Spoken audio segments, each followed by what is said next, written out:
दिक्कतिया जाके किने के ला देव चुनरिया पूजा कली हयाजू के रतिया भूखा हो नामी बरातिया नहीं हो कवनो दिक्कतिया जाके किने के ला देव चुनरिया पूजा कली हयाजू के रतिया आई भगती में तनी न गजन होखेला हो भजन होखेला फिर पूजा न होखेला ओकर बाद गोरी माई के दर्शन होखेला हो भजन होखेला फिर पूजा न होखेला ओकर बाद गोरी माई के दर्शन होखेला।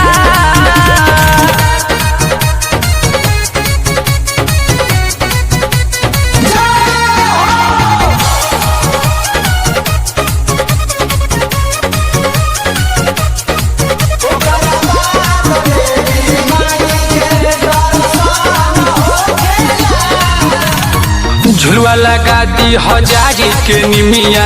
ताही पया जइहे सातु बहिनिया झुलवा लगा दी हजारी के निमिया ताही पया जइहे सातु बहिनिया पूजा आंगन में कैला से धन होखेला हो भजन होखेला फिर पूजा न होखेला ओकर बाद गोरी माई के दर्शन होखेला हो भजन होखेला फिर पूजा न होखेला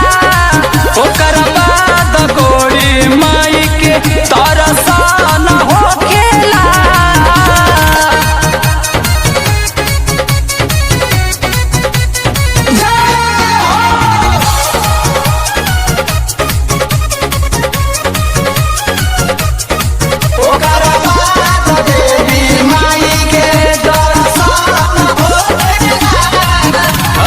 शंकर शुभम बनइहे मागी के डोल हो स्वागत करिहे नागेंद्र अनमोल हो स्वागत करिहे नागेंद्र अनमोल शंकर शुभम बनइहे मागी के डोल हो स्वागत करिहे नागेंद्र अनमोल हो अजय राम जी भक्ति में मगन होखेला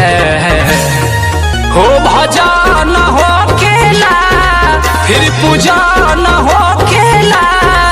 ओकर बाद गोरी माई के दर्शन होखेला